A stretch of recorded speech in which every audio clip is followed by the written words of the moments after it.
Grenade by Alan Gratz, Part 1, pages 84 through 89. Ray, crying in the rain.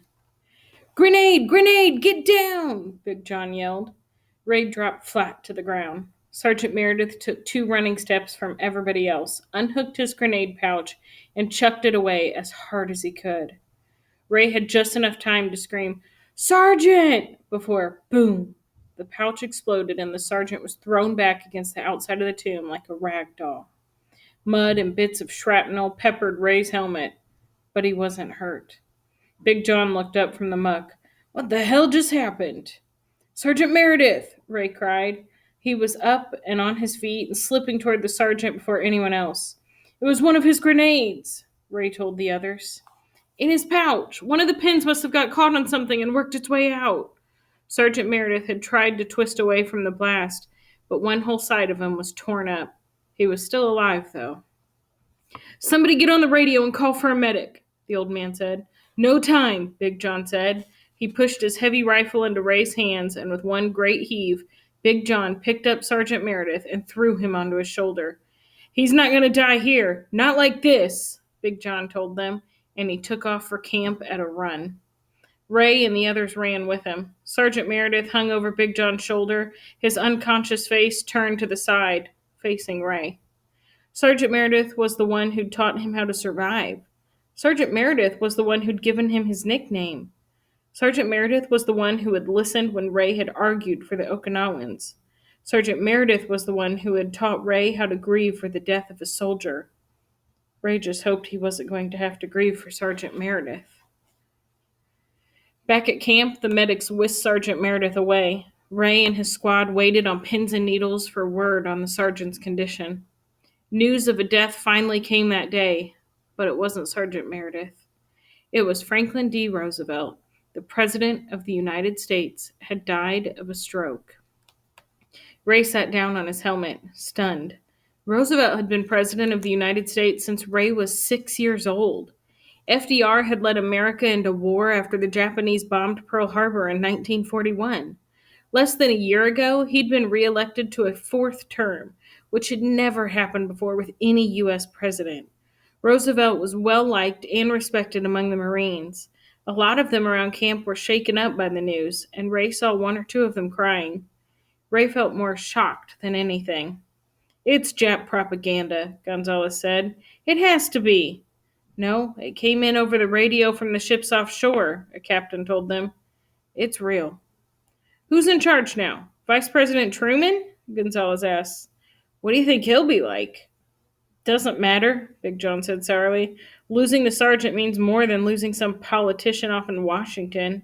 The president dying don't change a dang thing for any of us on Okinawa." "We don't know the sergeant is dead yet," Ray argued. "No, but you saw him. Even if he lives, he's not coming back. After all those battles he lived through, to go out like that?" Big John shook his head. "Still doesn't mean we can't be sad about the president," the old man said. But Big John just shrugged. "Grenade!" someone yelled, and suddenly a live grenade plopped into the muck at their feet. What? How? Ray thought. But before he or anyone else could leap away or drop flat, the grenade went off with an ear-splitting bang. Ray jumped out of his skin, and some of the other guys screamed, but the grenade hadn't exploded. The top had blown off it, but its iron pineapple shell was still intact. Ray staggered back. He didn't understand what was going on. One of the recent replacement troops, Private Wilbert Zimmer, guffawed nearby. "I thought I shook all the powder out, but I guess there was a little left in there after all," he crowed. But he was the only one laughing.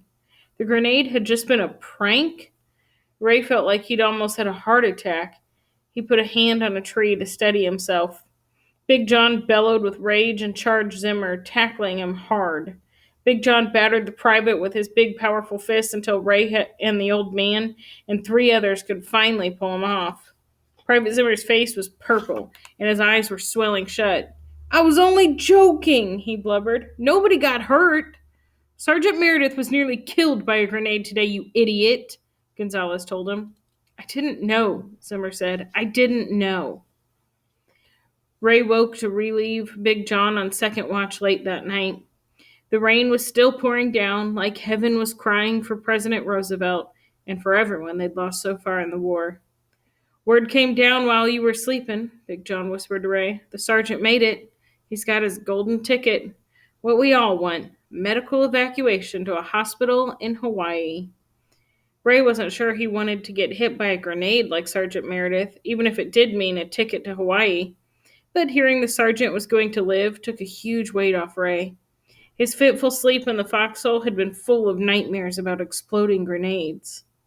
Even though Sergeant Meredith wouldn't be coming back, Ray felt like the sergeant was still with him, in a way.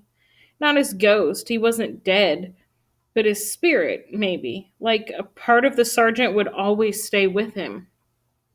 Who's our new sergeant going to be? Ray whispered. You're looking at him, Big John whispered back. Big John had been given a field promotion from corporal to sergeant. He was their squad leader now. Big John settled back into the foxhole and closed his eyes. Sergeant Meredith got out just in time. We've been ordered to the front first thing in the morning. He opened his eyes to look at Ray. Everything we've been through ain't nothing compared to what comes next.